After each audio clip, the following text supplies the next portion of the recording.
جو شخص تمہاری خاموشی سے تمہاری تکلیف کا اندازہ نہ کر سکے، اس کے سامنے زبان سے اظہار کرنا صرف لفظوں کو ضائع کرنا ہے۔ ان لوگوں پر اعتبار کرو جو تمہاری 3 باتیں بھانپ سکیں: تمہاری ہنسی میں پوشیدہ درد، تمہارے غصے میں پوشیدہ پیار، تمہاری خاموشی میں پوشیدہ وجہ۔ حضرت علی نے فرمایا، اگر کوئی تم سے جلتا ہے تو بجائے غصہ ہونے کے ان کی جلن کی قدر کرو، کیونکہ یہی وہ لوگ ہیں جو تمہیں خود سے بہتر سمجھتے ہیں۔ کبھی اپنی زبان سے کسی کے عیب بیان نہ کرو، کیونکہ عیب تم میں بھی ہیں اور زبان لوگوں کی بھی ہے۔ کبھی بھی کامیابی کو دماغ میں اور ناکامی کو دل میں جگہ نہ دینا، کیونکہ کامیابی دماغ میں تکبر اور ناکامی دل میں مایوسی پیدا کر دیتی ہے۔ زندگی کے 3 اصول بنا لو۔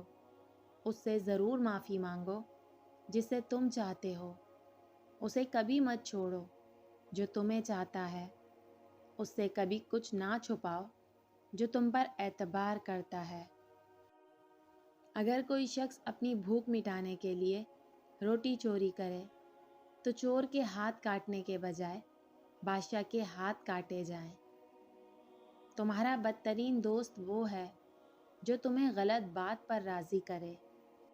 کسی انسان کی محبت پانا چاہتے ہو تو اس کو بتا دو، کیونکہ زندگی موقع کم اور دھوکہ زیادہ دیتی ہے۔ ایسے شخص کو کبھی مت گنوانا جس کے دل میں تمہارے لیے محبت، فکر، عزت اور چاہت ہو۔ خاموشی ایک ایسی عبادت ہے، فرشتہ اسے لکھ نہیں سکتا، شیطان اسے بگاڑ نہیں سکتا، اور اس رب کے سوا کوئی اسے جان نہیں سکتا۔ غلط بات پر غصہ آ جانا شرافت کی نشانی ہے، لیکن اسی غصے کو پی جانا مومن کی نشانی ہے۔ اگر تمہیں کم عمری میں بھی پریشانی آ رہی ہے تو سمجھ لینا تمہارا رب تمہیں بہت نوازنے والا ہے۔ اگر زندگی کو ہمیشہ خوشیوں کے ساتھ گزارنا چاہتے ہو تو غم زدہ لوگوں کے غم سنا کرو، کبھی دکھی نہیں رہو گے۔ جنت کے منتظر نہ رہو، بلکہ ایسے بن جاؤ کہ جنت تمہاری منتظر رہے۔ خالق سے مانگنا سنت ہے، اگر دے دے تو رحمت، نہ دے تو حکمت۔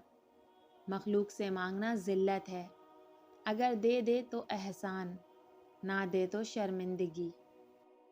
صبر دل ہلانے والی مصیبتوں کو آسان بنا دیتا ہے۔ یہ زندگی 2 دن کی ہے، ایک دن تمہارے حق میں اور دوسرے دن تمہاری مخالف۔ جس دن تمہارے حق میں ہو اس دن غرور مت کرنا، اور جس دن تمہارے مخالف ہو اس دن صبر کرنا۔ معافی مانگنا یہ ظاہر نہیں کرتا کہ آپ غلط اور دوسرا صحیح ہے، بلکہ یہ ظاہر کرتا ہے کہ آپ کے رشتے کی اہمیت آپ کی انا سے بڑھ کر ہے۔ اگر دنیا بہترین جگہ ہوتی تو یہاں کوئی بھی روتے ہوئے پیدا نہیں ہوتا۔